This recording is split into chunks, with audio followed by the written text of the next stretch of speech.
everyone, and welcome to Paranormal You. This week we are going to talk about deciding on a team structure if you're going to start your own team, or if you're wanting to join a team, deciding on a structure for how you want to what structure you want the team that you're going to be on to have. My name is Melissa Tanner. I'm the founder and lead investigator with TNT Paranormal, and this week subject is very near and dear to me since I actually started this team, in 2009, and I kind of had some decisions to make before that happened. That said, I don't claim to be an expert and know every single thing there is to know about this field and this topic. In my career, I am a project manager, and so I do manage to plans and manage things, and so then I kind of used that experience to help with this and help make the decisions. But I also kind of wanted to make sure and add some professionalism into what I was doing, especially if I was dealing with clients, and so then that was part of the reason of some of the things that that went into the decision of doing this. So we're going to talk about naming your team and how important the name is going to be. And it's important for many reasons, but why a name says a lot about you and what you plan to accomplish. Also, like what type of investigating you plan on doing for your team. And we'll talk about the various types, but which ones do you want to focus on? What structure do you want to have the team? There's lots of people that have different titles and things, but what structure do you want it to have? And then what roles do you plan on having on the team? And will you do job descriptions and things like that? So naming your team, it's kind of important. It says a lot about you. And so, you want to come up with a name that describes you and your group and what you plan to accomplish. You want it to be a name that people will remember, not easily to forget. You also want the name that clients will feel comfortable with. A lot of clients might not feel comfortable with things if it sounds like it's maybe of a negative nature, especially if they're already scared. You also want to create a name that will make sense as time goes on, as things change, maybe as members change, even if your location changes. And then you also want a name that would be professional. You want it to draw people in, make them remember you, and be professional. That's the three main things that I focused on. Keep in mind that the logic behind your team name is it's a branding. It brands who you are, what you do, and how you're going to deliver it. We made a conscious decision with the name to stick to something that would stand the test of time. And so TNT actually stands for Tanner and Tanner, which is the name of three of the original members of the last name of three of the original members. We are an LLC, so those are all two of those three are actually owners of the company. So that was very important to stick with something that meant something. So TNT didn't really give us a general area, but then it did help represent the owners. Some of the things you could ask yourself. Do you want your name to include the city, the county, the region, the state you're in? So do you want it to be something like Chicago Paranormal Investigators or Orange County Paranormal Investigators or Missouri Ghost Hunters? Or would you prefer it to be more generic? So for instance, for us, we wanted it to be generic, and good thing we did since we relocated from Chicago to Orlando. If we had picked something that was specific to Chicago, it would have made it very difficult for when we moved. You also want to make sure, do you want your name to have something that relays back to what you're going to be doing? Do you want it to be ghost hunters? Do you want it to be paranormal investigators? Do you want it to say paranormal researchers? Maybe you're doing UFOs. Do you want it to say UFO hunters? So kind of think about that. Do you want it to kind of encompass the area that you plan on doing and kind of how you want yourself to be titled? And then how important is that to be in your name? I mean, if you just called yourself George It doesn't really tell people very much about what you plan on doing.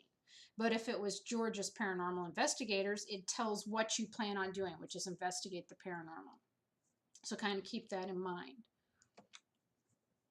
You also could use a name that was a play on words. So for instance, EVP, you could incorporate that into your name somehow, like with Every View Paranormal. Or maybe EMF, something that like, electronic media formula, something that's creative, but then ties in a key term to the paranormal. Do you want your name to include dark and scary images like skull and crossbones? Or do you want it to be something friendly and inviting? I personally don't recommend using something like skull and crossbones, because if I was a client that was scared, I may not want to come to you because it seems like you're focusing on the dark side or maybe even the occult. So just kind of keep that in mind. Also think about, do you want your name to be a long name, a short name, or even a name that can be truncated? So for instance, most people don't call them the Atlantic Paranormal Society, they call them TAPS. So do you want a name that can be interchangeable like that? So for instance, there's Maryland Area Paranormal Society MAPS, or some of our good friends in Missouri, the Missouri Paranormal Research Investigation Team, the Imprint team. So we get shortened a lot to TNT, but I typically shorten us to TNT Paranormal just to keep that it is paranormal in there, since there is also TNT, the TV station. So keep that in mind. How do you want to do that? Branding is very, very important. Then you also want to create a logo. You want a logo that looks professional, one that matches the goal for your team. So this is kind of one of our logos. We have it and a banner that we use. Pretty simple, not a lot to it. That was done by design because it's easy to get the t-shirts made. It's easy to get embroidery done. It's easy to get things done. If you keep it simple, the more busy things are, the harder it is, and the more expensive it can become to do things. I also recommend that you avoid things like skulls and bones and the Grim Reaper. We kind of talked about that already, but I would keep that out of your logo. If you think about Dunkin' Donuts, they don't have a picture of a donut in their title. It's their colors, which their branding colors everyone knows, and they, don't have a picture like that. FedEx, on the other hand, they actually do kind of have a hidden arrow, if you will, in their name that kind of like shows that they're express. So you could try to figure out something like that. But again, you want to make sure that your logo represents what you plan on doing, who you are, and especially if you're dealing with clients, it's extremely key. Branding and marketing are important. A lot of groups don't realize that, but it is important. It may drive back who comes back to you. Think about this, Starbucks. A lot of people associate the Green Mermaid with Starbucks. That was done by design. They wanted you to see that logo and remember them. So a lot of marketing goes into these big corporations. Why shouldn't we approach it from the same thing? We've actually had people come to us specifically. We don't, navy blue is our main color. We use that a lot. That's the shirts that we wear to the programs we deal with. And we purposely tried to stay away from black when we were public facing. Now we do wear black t-shirts during the investigation, and that might be something that does change over time, but basically what you want to make sure is that people associate certain things with you. I've actually had people come up to us and say, because you're not all black and dreary and goth-like, which I'm not saying there's anything wrong with goth, I'm just telling you what people have said, that's part of the reason why they've approached us, because they feel like we're more something that they can reach out to. So kind of keep that in mind. Your image could drive people to you or keep people away. Then what kind of team do you want to be? There's a lot of different options you can have. Do you want to stick with just client locations only? There's groups out there that refuse to pay for an investigation, and that's great. That's their prerogative. But do you want to deal with only client locations? Will you charge a client? If you do, and if so, why? Be prepared to defend yourself if you do this, because it is not the norm and it's highly frowned upon. Do you only want to investigate pay locations or famous haunts?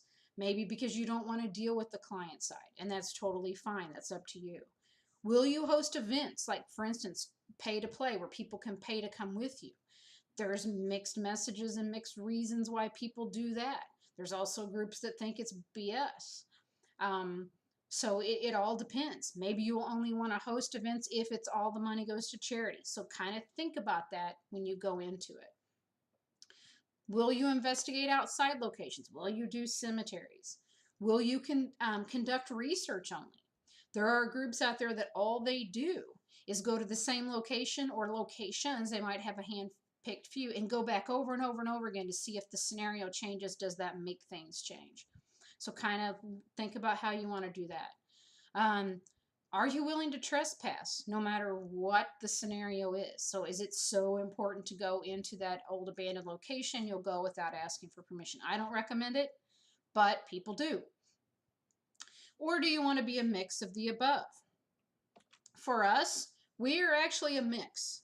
So primarily, 70% of the cases we work on are clients. So people that come to us, whether it's a residence or a business, looking for assistance.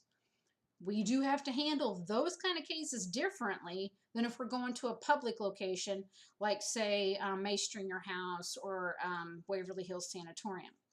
The known haunts, which we do about 20% of our cases are in that realm, you don't have to worry necessarily about a scared client and how you're going to deal with that data.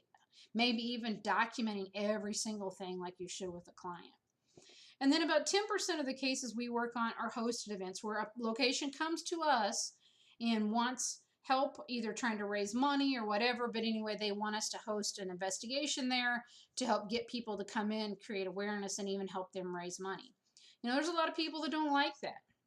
But I can tell you right now, a lot of these locations, it costs a lot of money for insurance, for rent or mortgage payments, to keep on the electricity, do repairs. Where does that money come from? Some people say, well, it should just come from your love of the location, and that's great. But when the location might cost $100,000, $200,000, $300,000 a year to maintain, maybe they want some way to kind of help with that revenue. So again, it's up to you to decide if you do or don't want to participate in stuff like that. We choose to.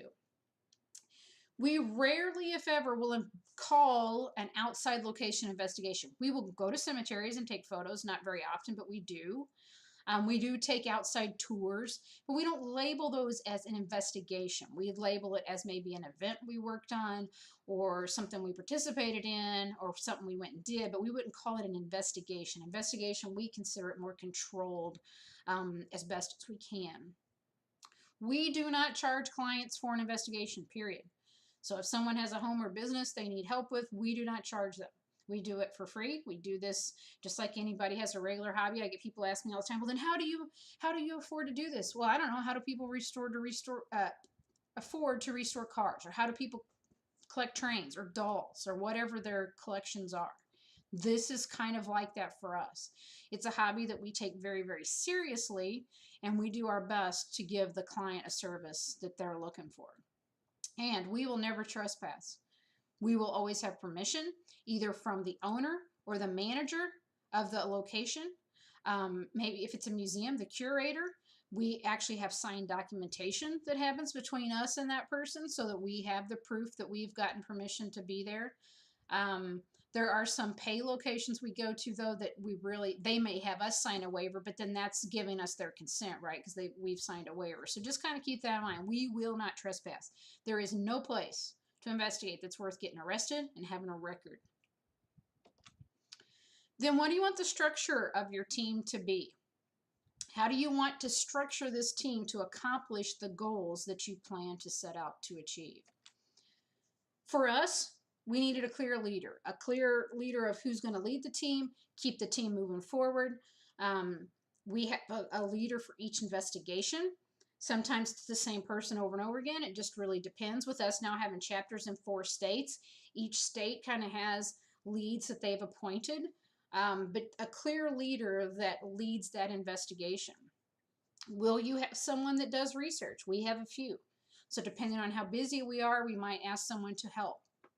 Will you have people do case management? And we do. We have designated people that we train. It's a very key role, and that's part of the reason why. Will you have people that just conduct investigations, or will they do investigations and data review? All of our investigators are required to do data review. My thought is if they want to go investigate, they need to help with the data review, because the data review is the hardest and the longest part of your investigation. And then who will do the data review? For us, we not only have the investigators that go, but we actually have data reviewers that don't even go on the investigation, but they assist us with reviewing the data. Your leader, though, they shouldn't be a dictator. And that, when we get to the lead investigator, I want to talk about that. But there's a difference between leading people and dictating people. And so that's why I think some people steer away from wanting a clear leader, but you actually do need one. We worked with a team once that they really didn't have a leader, and they'd go, well, would you like to do this? And setup would take 3 or 4 hours because no one would make a decision. They'd all kind of just wander around, and eventually stuff would get done. You've got to have leaders to keep things moving forward. And so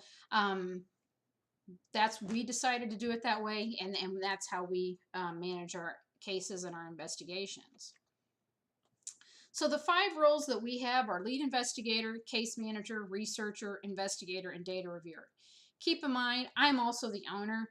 Tracy and I both own the business. So we have other roles we do that fall outside of this, like, for instance, marketing, which I'm not going to talk very much about, managing the books. Since we are a limited liability corporation, we do have to file taxes. And so, managing the books. There's all kinds of stuff with case management. Like, for instance, today we went and interviewed a client for a potential upcoming case, and we have to take the time to go do that, go interview them, fill out all the information, build those relationships. And so a lot of that stuff happens outside of these detailed roles. And then most of you know that we do the library programs, and there's a lot of work there. So somebody does those things, but they're outside of these roles on the team. And a lot of that does fall to the lead investigators or the people running the local chapter. So what does each case have then? You got to think about, how do you want to staff your cases? If you end up with 12 team members, are you going to take all 12 on every single case, or are you going to have a certain amount? For us, it varies. If it's a client location, we have a set number of people we take. If it's a public location that we're going to investigate, pretty much everybody on the team is allowed to come if they wish to chip in to help pay for the funds to get in. So for client cases, we have a clear lead. For public locations even, we have a clear lead to kind of keep the projects or it moving forward as if it was a project. For clients, we have a designated case manager, and that person is the only one that talks to the client. We have a researcher assigned for every client case. The number of investigators will depend. For client locations, we look at the size, what all problems they're having, what kind of situation it is, and decide. Normally, we take about 4 to 6 people, including the lead and the case manager. So let's say we're taking 4 people. If the lead and the case manager go, 2 more folks, 2 more investigators are going along. So just kind of look at that. And the reason why, if someone has a 3-bedroom home, if you show up with 12 people, you're going to be trampling all over each other, causing all kinds of noise. It's going to be hard to fit in rooms, and that's why you got to look at the size. Data reviewers, again, will depend on the size of the location, how much data we collect. Sometimes I only need 1, sometimes I might need 3. Sorry, that was Dexter. I'm not sure what just happened to him, but something did. So what is a lead investigator? A lead investigator is the person that manages the team and plans and oversees the investigation from start to finish. They oversee the data collection, and they assist with the reveal. So for me, as the lead, every case I work on, I'm involved the entire time. I may not be who the client talks to the entire time, but I'm involved the entire time. I'm going to assist with the client interview and the reveal. I create the plans. I actually create a floor plan and a rotation schedule and other investigation plans when I'm doing these cases. I also then implement the plans during the investigation. So I actually produce a floor plan that gets sent out. And another one of our programs, I actually show that documentation of what the floor plans look like. So if you go back and look at week 2, I believe it was, is when you'll see that. You basically have to have a person to manage the team, but there is no one set way. Every group is going to work differently. It's going to work on personalities, but I can tell you this process has worked for us for several years, and so it's something to think about. This lead investigator also then ensures that the baselines are done and gathered and documented. We keep track of baselines for every single case that we have, and they're kept in a database. As the lead, I make sure that information gets put in. Then making sure that all the data and logs are gathered during the investigation and turned in and uploaded. I make sure that everything is disseminated back to the investigation investigators for data review. And that way I make sure the investigators also review the data in a certain period of time and get back, especially if you're dealing with clients. Times is sensitive. Clients not going to wait 2 months. They're going to want the data turned around pretty quickly, so you got to kind of keep that moving forward. And then as the lead, I also assist with the delivery of the data to the client, participating in the reveal. Then there's also a case manager. A case manager manages the client case files. It's very, very important because this is the single most important role when you're dealing with client cases. They become the face of the team. They are who the client talks to. The impression that they give is going to be the impression that the team is given to the client. So keep that in mind. It's very, very key who you're putting out there in front of your clients. They're going to collect all the initial details from the client, get the initial impressions of the client, and they're also going to function then as that mouthpiece between the client and you. So you want to make sure it's someone that's level-headed, someone that's not going to speak out of turn, somebody that's not going to say something to make things worse. They need to have very effective communication skills. They basically are like a salesperson. They're not selling the client on anything, but they have to have that kind of mentality and understand what the client needs are. The case manager will set the stage for what the client thinks of the team, how the client feels about the team, and the impression the client will have of the team. So again, it's very, very important. Case manager then also be able to imagine themselves in the client's shoes, but they should provide sympathy, but not empathy.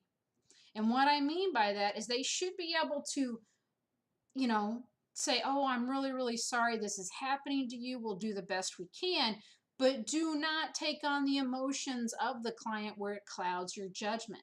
So they have to be somebody that can sympathize and not necessarily empathize to overshadow what needs to happen. They also should not try to solve the client's problems for the team. That's what the team is supposed to do. The investigation and the research and the data review. That is what helps solve the client's problems, not the case manager. They should work with the team lead to schedule the client appointments, whether it's the face-to-face interview, the investigation, the reveal, but they need to work with that lead to come up with dates that work, and then check in with the client occasionally. We actually have designated points along the way that they check in to see how the client's doing. We've even gone back in some clients, okay, it's been a year, how are things going? So, kind of keeping track, check up on the client down the road. Then we have, researcher.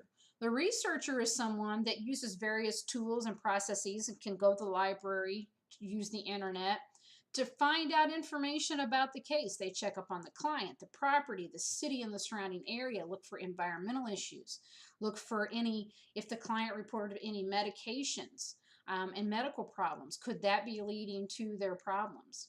And then also into certain paranormal phenomena. If they're reporting certain things, then maybe that is tied to something going on. They try to research it and see if we can figure out something from that. Then you have the investigator. The investigators are people that assist with the collection of the data the night of the investigation. They help review and analyze the data and then interpretation of the data after the fact. This role does not end with the investigation. I want to be very clear on that. This role is very key in doing your data review. They're also very key in helping you document what happened and reporting that back to the client. Then you have the data reviewer. There's someone that are going to assist with the review of the data and analysis.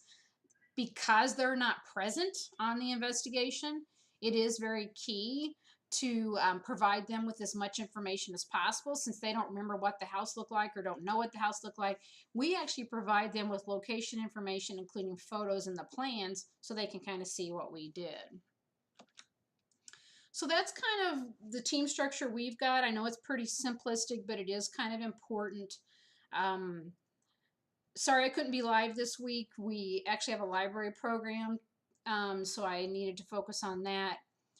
Keep in mind there will not be a program next week, but the week after, on the 24th, we'll be back live. And at that time, we'll talk about data reviewing techniques and some things to think about.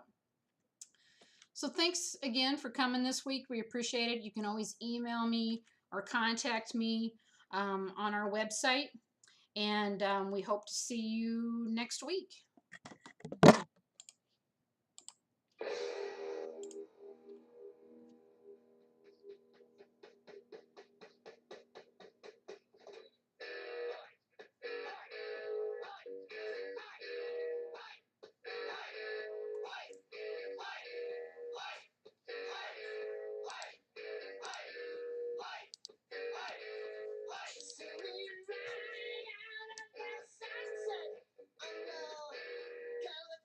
Not sure.